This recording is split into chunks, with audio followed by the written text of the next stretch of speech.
Hello everyone, कैसे हैं दोस्तों। आप लोगों का हमारे यूट्यूब चैनल यस एडु वर्ल्ड में बहुत बहुत स्वागत है। दोस्तों, आज के इस वीडियो में हम लोग जीके जीएस के कुछ इम्पॉर्टेंट क्वेश्चंस को कवर करेंगे, कुछ महत्वपूर्ण प्रश्नों को कवर करेंगे जो सभी परीक्षाओं के लिए लाभदायक हैं, ऑल एग्जाम्स के लिए बेनिफिशियल हैं। दोस्तों, चाहे आप एसएससी की तैयारी कर रहे हो या आप बैंकिंग की तैयारी कर रहे हो या आप रेलवे की तैयारी कर रहे हो या दोस्तों आप टीचिंग एग्जाम्स की तैयारी कर रहे हैं, दोस्तों जहां भी जीके जीएस के क्वेश्चंस पूछे जाते हैं दोस्तों उन सभी परीक्षाओं में हेल्प मिलने वाली है आपको इस वीडियो से। तो दोस्तों चलो स्टार्ट करते हैं। दोस्तों, जो आज का पहला क्वेश्चन है दोस्तों, विश्व विकलांग दिवस प्रत्येक वर्ष किस दिन मनाया जाता है?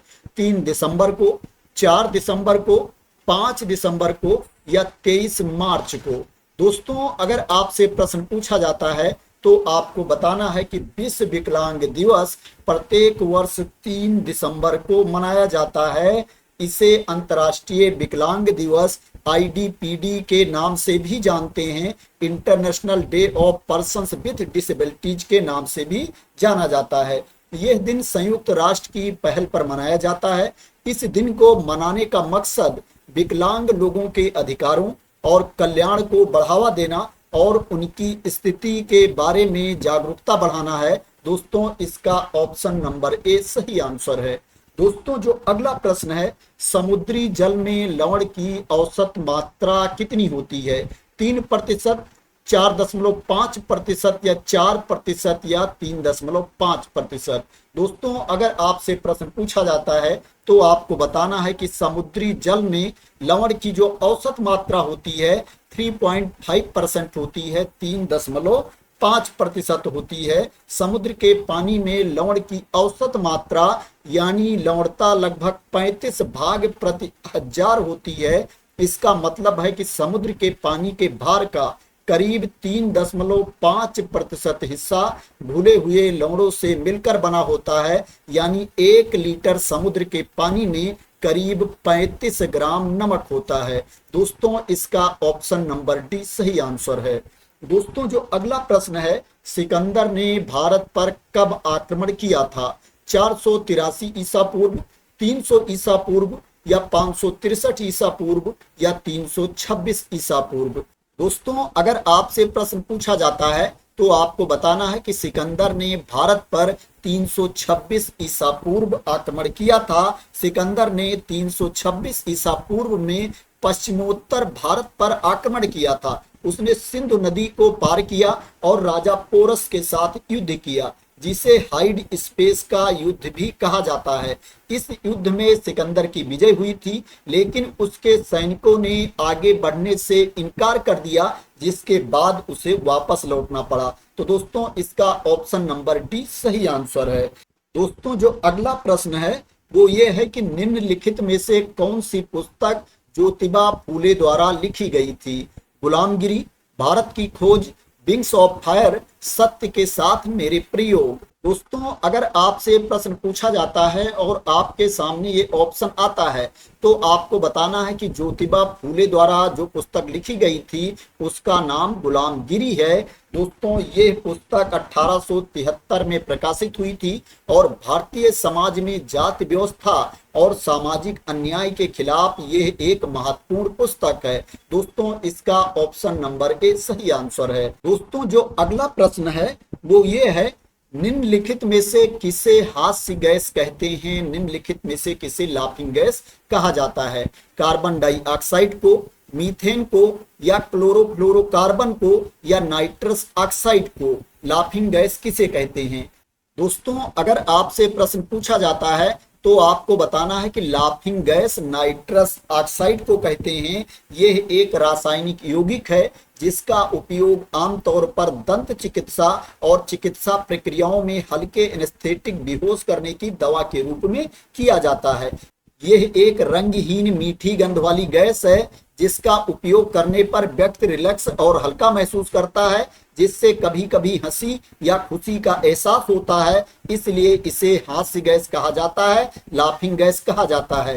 दोस्तों इसका ऑप्शन नंबर डी सही आंसर है।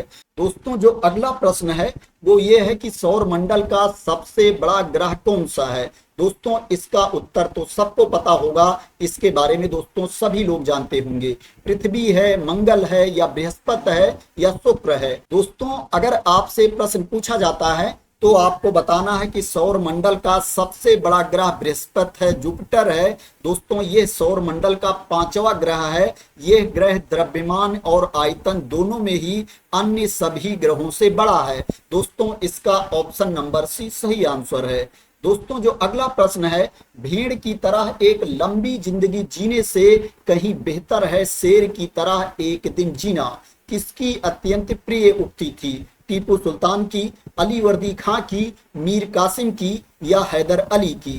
दोस्तों अगर आपसे प्रश्न पूछा जाता है तो आपको बताना है कि भेड़ की तरह एक लंबी जिंदगी जीने से कहीं बेहतर है शेर की तरह एक दिन जीना। दोस्तों ये टीपू सुल्तान की अत्यंत प्रिय उक्ति थी। दोस्तों टीपू सुल्तान मैसूर के शासक थे जिन्होंने अंग्रेजों के खिलाफ बहादुरी से लड़ाई लड़ी थी। यह उक्ति उनके साहस और निडरता को दर्शाती है। दोस्तों वैसे यह उक्ति आपको कई जगह मिल जाएगी, लेकिन इसको टीपू सुल्तान से जोड़कर देखा जाता है कि टीपू सुल्तान की यह अत्यंत प्रिय उक्ति थी। दोस्तों इसका ऑप्शन नंबर ए सही आंसर है।